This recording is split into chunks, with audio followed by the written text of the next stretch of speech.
Bismillahirrahmanirrahim. Assalamualaikum warahmatullahi wabarakatuh.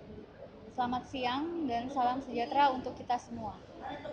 Perkenalkan, saya Hijra Amalia Asis, salah satu dosen di Fakultas Teknik Universitas Teknologi Sulawesi dari program studi S1 Kimia.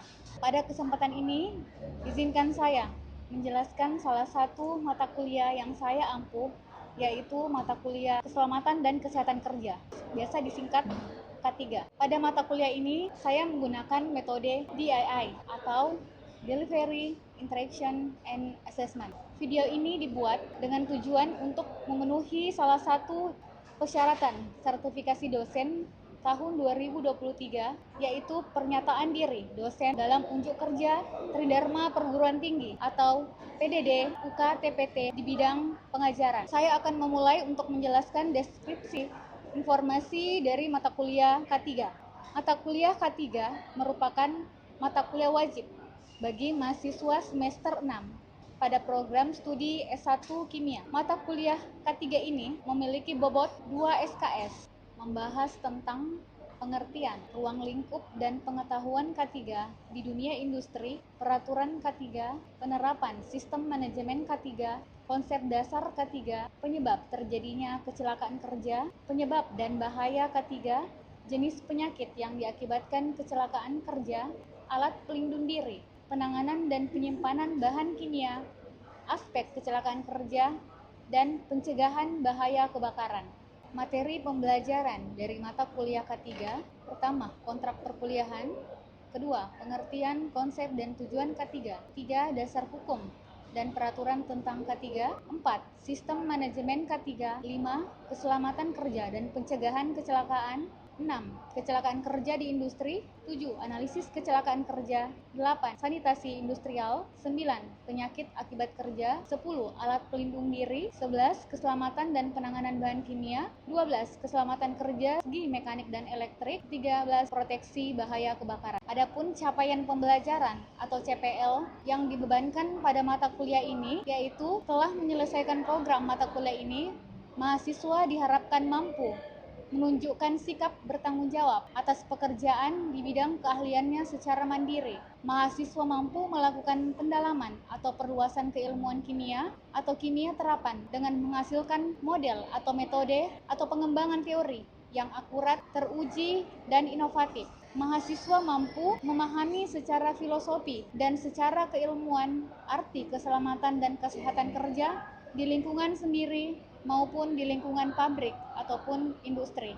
Untuk capaian pembelajaran mata kuliah atau CPMK dari mata kuliah K3 ini, yaitu pertama, mahasiswa mampu mengetahui dan memahami latar belakang penyelenggaraan K3 di dunia industri dan kaitannya dengan produksi dan produktivitas. Kedua, mahasiswa mengetahui peraturan dan perundangan tentang K3 yang berlaku di Indonesia. Ketiga, mahasiswa memahami manfaat penerapan sistem manajemen K3 dan langkah-langkah penerapannya. Keempat, mahasiswa mengetahui dan memahami konsep dasar keselamatan, kecelakaan, dan ruang lingkup pencegahan kecelakaan di industri. Kelima, mahasiswa mengetahui penyebab terjadinya kecelakaan kerja dan bagaimana mencegah kecelakaan kerja. Keenam, mahasiswa mengetahui permasalahan dan bahaya kerja serta mampu analisis kecelakaan kerja. Ketujuh, mahasiswa mampu menyelesaikan persoalan-persoalan terkait dengan materi yang telah disampaikan. Kedelapan, mahasiswa mengetahui ruang lingkup higien dan sanitasi di industri serta mengetahui berbagai kebijakan formal atau peraturan-peraturan mengenai higiene dan sanitasi yang berlaku di industri. Kesembilan, mahasiswa mengetahui berbagai jenis penyakit yang dapat ditimbulkan oleh pekerjaan-pekerjaan beresiko disertai berbagai upaya pencegahannya. Kesepuluh, mahasiswa mengetahui alat pelindung diri yang sesuai dengan jenis pekerjaan. 10. Mahasiswa mengetahui penanganan dan penyimpanan bahan-bahan kimia. Ke-12, mahasiswa mengetahui dan memahami aspek-aspek pencegahan kecelakaan kerja yang dapat terjadi di industri, baik industri barang maupun jasa, yang meliputi segi bahaya mekanik dan bahaya elektrik. Ke-13, mahasiswa memahami dan mengetahui pencegahan dan penanggulangan bahaya kebakaran dan jenis-jenis peralatan dan pemadam kebakaran yang telah disampaikan. Referensi yang saya gunakan dalam mata kuliah ketiga ini adalah sistem pembelajaran mata kuliah K3 dilakukan secara blended learning, yaitu melalui perkuliahan secara online atau daring dan tatap muka atau luring yang mengutamakan peran dan keaktifan mahasiswa dalam proses pembelajarannya, yaitu pembelajaran kolaboratif, diskusi kelompok, dan penugasan melalui LMS Universitas Teknologi Sulawesi. Pembelajaran mata kuliah K3 ini dilakukan selama 16 pekan. Adapun pembobotan evaluasi nilai mata kuliah K3 ini terdiri dari ujian akhir semester sebesar 25%, ujian tengah semester sebesar 20%, forum atau kehadiran sebesar 15%, tugas kelompok sebesar 15%, tugas mandiri 15%, dan kuis mingguan sebesar 10%. Demikian informasi dari mata kuliah Keselamatan dan Kesehatan Kerja untuk program studi S1 Kimia. Berikut merupakan cuplikan pembelajaran yang saya lakukan secara tatap muka di ruang kelas. Selamat menyaksikan. Bismillahirrahmanirrahim. Assalamualaikum warahmatullahi wabarakatuh. Waalaikumsalam warahmatullahi wabarakatuh. Oke, selamat siang semuanya. Siang, Bu. Sehat? Alhamdulillah sehat. Jadi sebelumnya untuk bisa mata kuliah kita ini berjalan dengan lancar, alangkah baiknya kita berdoa dulu sebelum kita mulai perkuliahan. Berdoa sesuai dengan kepercayaan dan keyakinan kita masing-masing. Doa dimulai. Oke, selesai. Jadi kita sekarang sudah masuk pertemuan terakhir dengan mata kuliah yaitu mata kuliah proteksi bahaya kebakaran. Nah, sebelumnya mungkin saya mau review kembali pertemuan kita sebelumnya. Materinya apa? Keselamatan kerja, mekanik dan listrik. Oke, sedikit untuk review kembali. Ada yang bisa jelaskan kira-kira apa pengertian dari keselamatan kerja secara mekanik? Oke, Kamila, silakan. Keselamatan kerja mekanik merupakan keselamatan kerja yang mencakup semua yang ada pada ruang lingkup kerja mekanik. Contohnya itu berupa Mekanik otomotif sama mekanik mesin. Nah, kira-kira untuk tindakan yang bisa terjadi, yang bisa menyebabkan kecelakaan kerja yang disebabkan oleh mesin mekanik, ada yang bisa jelaskan? Oke, menurut Fitria. Jadi bahaya yang disebabkan oleh mekanik yaitu bisa tersayat, terjatuh, tertinggi, dan terpeleset. Nah, itu semua adalah dampak dari kecelakaan kerja yang bisa diakibatkan dari penggunaan mekanik seperti itu. Oke, sudah jelas? Sekarang kita masuk ke materi berikutnya adalah proteksi bahaya kebakaran. Jadi mungkin teman-teman biasa mendengar atau biasa melihat dengan langsung insiden kebakaran, ya kan? Oke, jadi perlu kita pahami sebenarnya tentang bagaimana sih timbulnya kebakaran itu. Apa yang bisa menyebabkan kebakaran itu terjadi? Terus apa kira-kira yang bisa memantik terjadinya kebakaran? Sebelum kita masuk, mungkin data kasus kebakaran untuk tahun 1990 sampai 1990 nanti terjadi kasus sebanyak 2.033 kasus. Kemudian 80% kasus itu terjadi di tempat kerja. Nah, seperti itu untuk perkembangan kasus terjadinya kebakaran. Nah, data ini kita ambil dari Pusat Laboratorium Fisika Forensik. Oke, seperti itu. Faktor-faktor penyebab kebakaran bisa kalian lihat. Jadi persentasenya di sini yang memang paling dominan adalah api terbuka. Nah, untuk dasar hukum pengawasan dan penanggulangan kebakaran di sini sudah diatur dari beberapa peraturan dan undang-undang.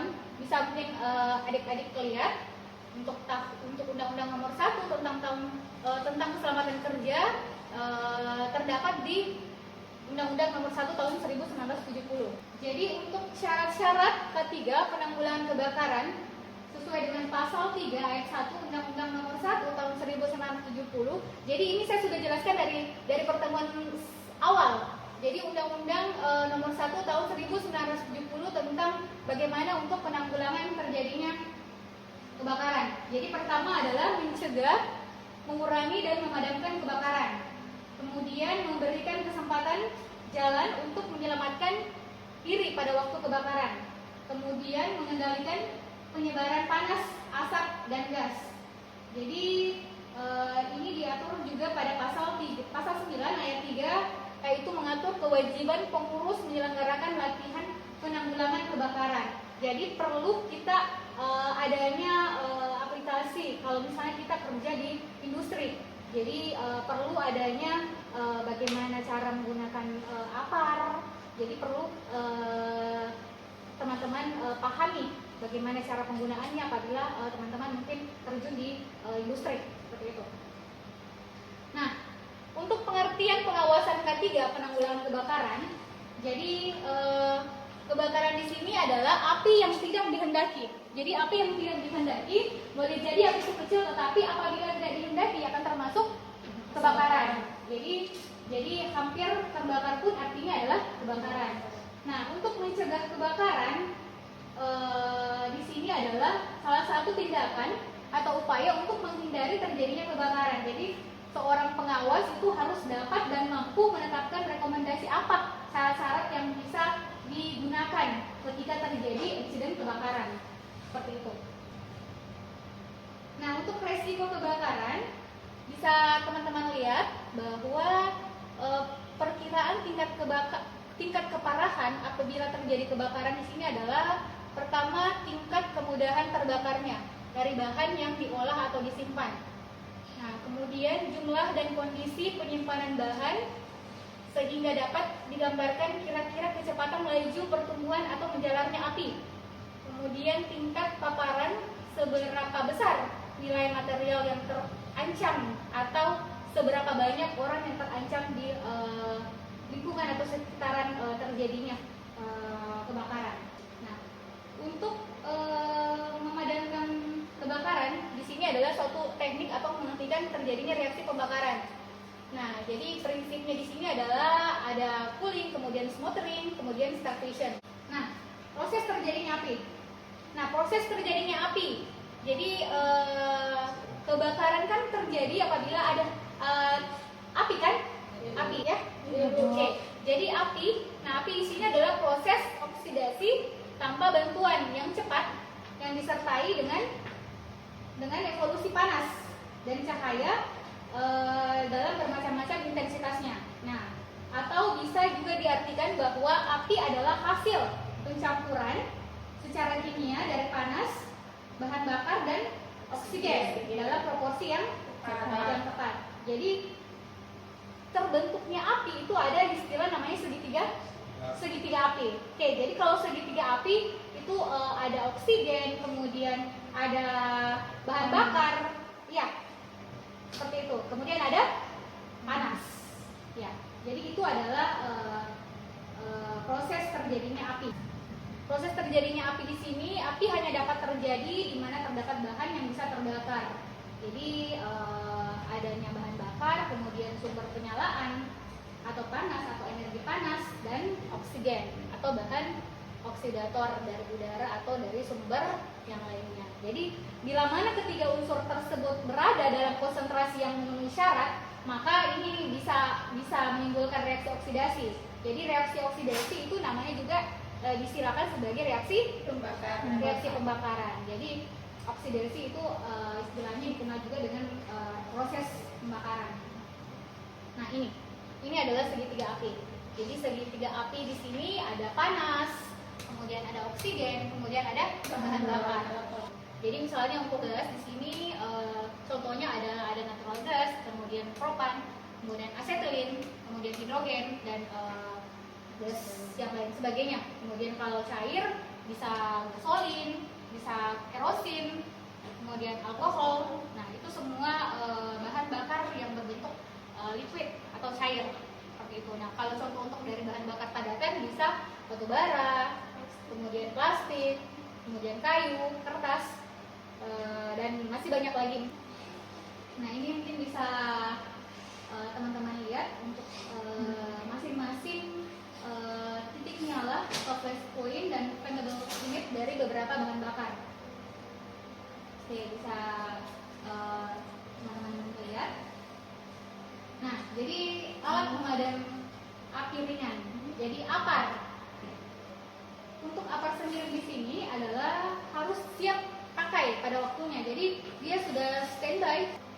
penyimpanannya juga itu jangan disimpan di tempat yang tersembunyi seperti itu. Jadi yang memang jangkauannya cepat didapat. Nah, jenis dan ukurannya juga harus sesuai, kemudian kondisinya baik.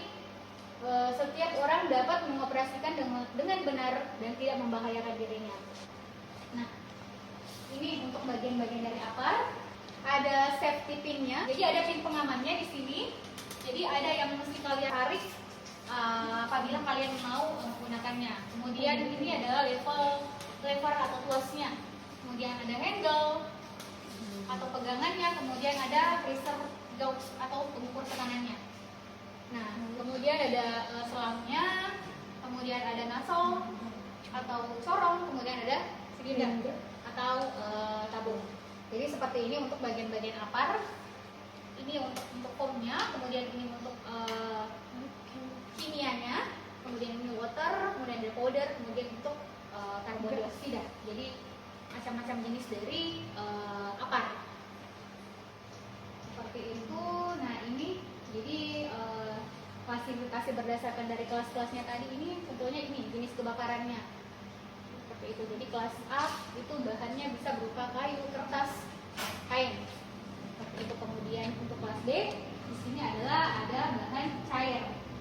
Kemudian untuk kelas C adalah panel listrik. Kemudian kelas D-nya di sini adalah logam, misalnya kalium, litium dan magnesium.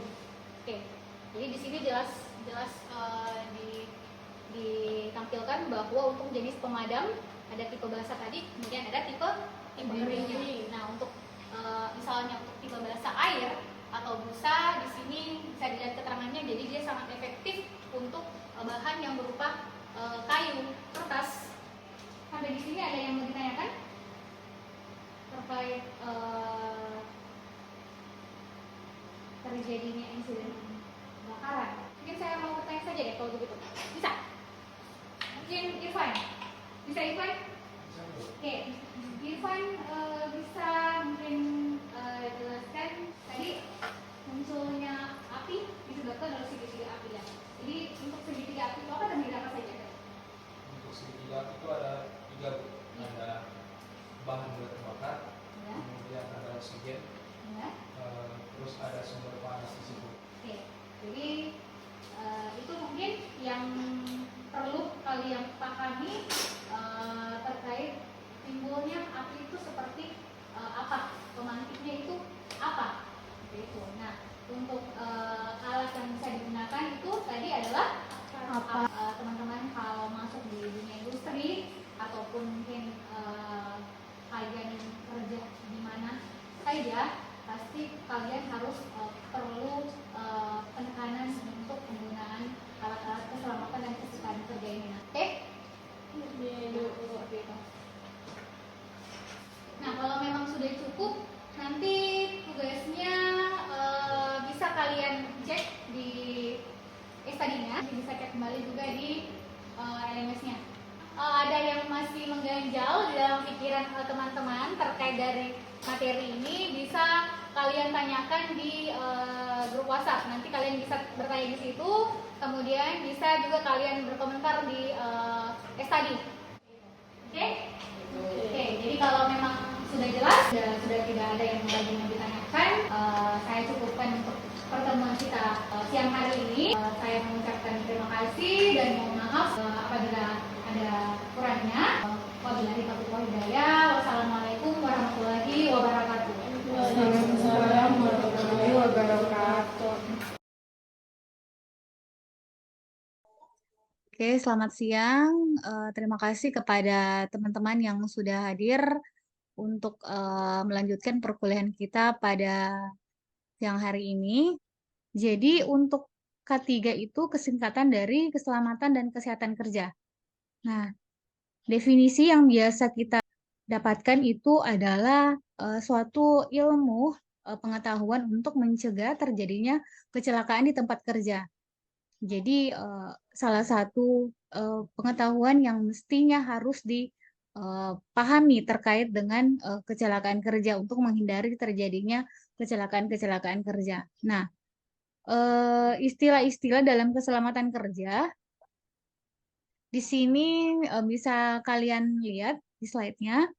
Jadi untuk keselamatan kerja atau safety adalah suatu usaha untuk menciptakan keadaan lingkungan kerja yang aman, bebas dari kecelakaan. Nah, kecelakaan itu sendiri adalah suatu kejadian atau peristiwa yang tidak diinginkan atau tidak sengaja serta tiba-tiba yang akan menimbulkan suatu kerugian, baik itu pun harta maupun jiwa manusia. Nah, kecelakaan kerja berarti kecelakaan yang terjadi dalam hubungan kerja atau sedang melakukan pekerjaan di suatu tempat kerja.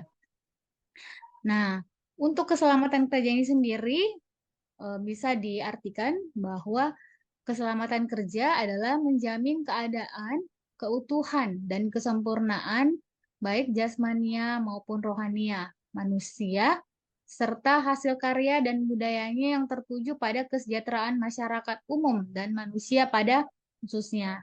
Jadi, istilah-istilah ini yang mesti kalian ketahui, apa itu keselamatan kerja, apa itu kecelakaan kerja, kemudian keselamatan kerja. Nah, seperti itu. Ini karena masing-masing ada untuk piramida kecelakaan kerjanya dari setiap penemuhnya seperti itu. Nah, jadi menurut Frank Berger JR ini ada tingkatan terkait dari kecelakaan kerja. Jadi misalnya di poin pertama di sini adalah kematian atau kecelakaan serius. Nah, ini adalah memiliki poin tertinggi seperti itu. Kemudian kecelakaan ringan yang data dilaporkan sebesar 10. Kemudian untuk kerusakan properti 30. Nah, untuk nyaris celaka di sini adalah 600.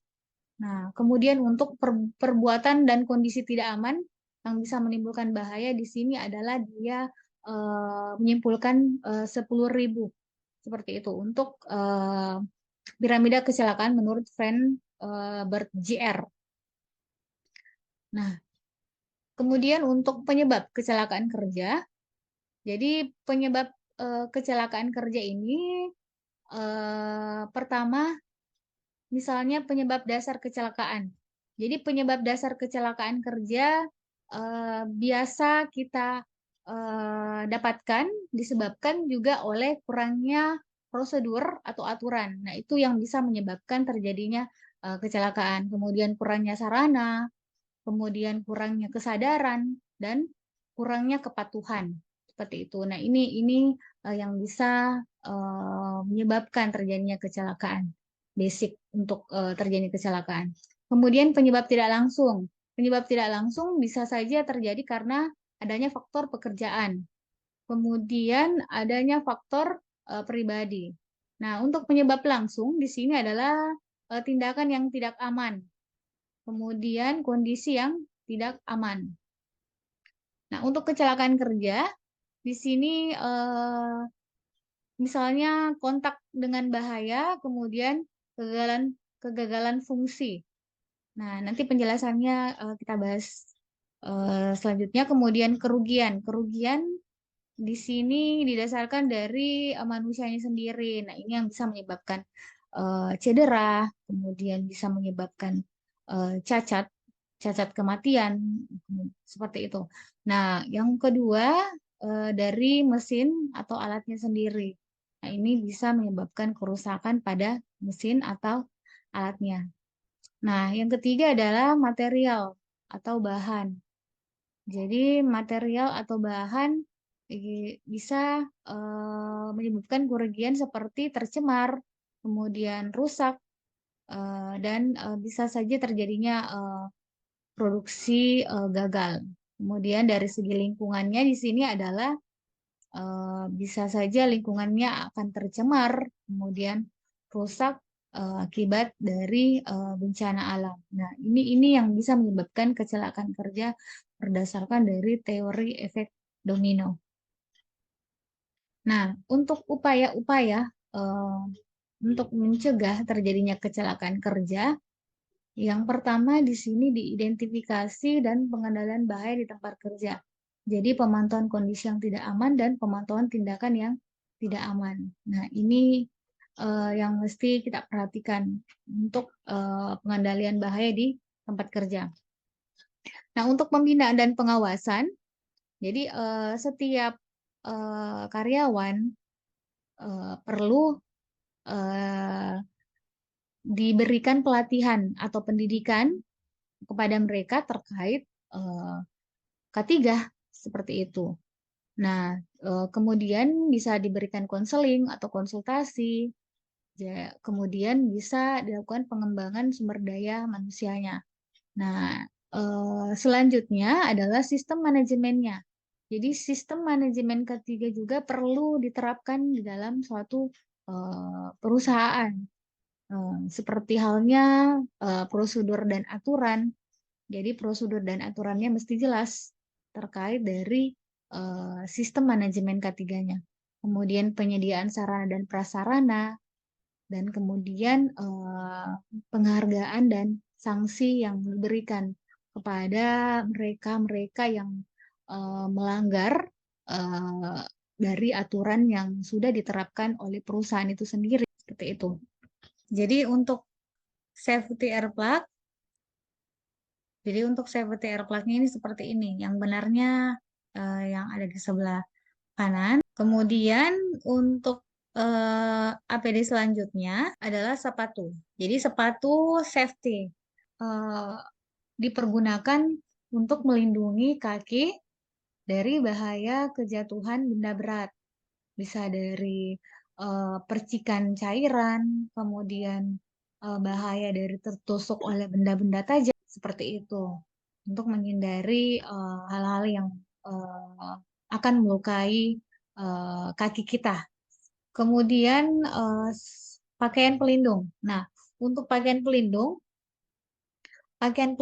tubuh yang wajib digunakan untuk melindungi badan kita, seperti itu, untuk terhindar dari bahan-bahan kimia berbahaya, kemudian bahan yang berpotensi bisa menyebabkan infeksi, kemudian panas yang kuat. Nah, pakaian pelindung seperti ini yang benar. Nah, kemudian yang salahnya itu yang ini. Jadi kalau safety untuk melindungi tubuh seperti ini sangat salah. Ada yang mau ditanyakan terkait dari penjelasan materinya tadi? Ya Silakan. Bu, saya mau bertanya Bu, Ya, silakan. bagaimana jika terjadi pelanggaran terhadap Undang-Undang Keselamatan dan Kesehatan Kerja, misalnya pengusaha tidak menyediakan alat keselamatan kerja atau perusahaan tidak memeriksa kesehatan dan kemampuan fisik pekerja, Bu? Oke, pertanyaan yang sangat menarik. Apabila satu perusahaan ada orang yang melanggar atau karyawan yang melanggar terkait dari Undang-Undang Keselamatan dan Kesehatan Kerja, ya itu bisa saja dia mendapat ancaman pidana kurungan. Jadi kalian mungkin bisa lebih jelasnya nanti kita bahas di materi tentang terkait dari dasar hukum tentang aturan-aturan dari K3. Nanti sepertinya dia masuk di materi setelah ini. Siapa yang bisa menjawab terkait apa sih saja yang bisa menjadi pemicu terjadinya kecelakaan kerja yang mungkin biasa terjadi di lingkungan kerja seperti itu. Oh ya, silakan Dadang bisa membantu saya untuk menjawab. Mungkin yang pertama itu dia sembrono serta tidak hati-hati. Terus tidak patuh pada ketentuan-ketentuan, tidak ikut standar mekanisme kerja.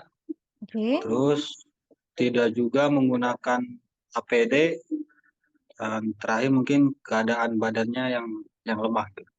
Oke, jawaban yang saya rasa cukup jelas. Jadi saya rasa sudah paham. Terima kasih untuk waktu dan kesempatannya. Mungkin ada kurang dari materi ini, saya mohon maaf. Jadi saya akhiri pertemuan ini. Wassalamualaikum warahmatullahi wabarakatuh.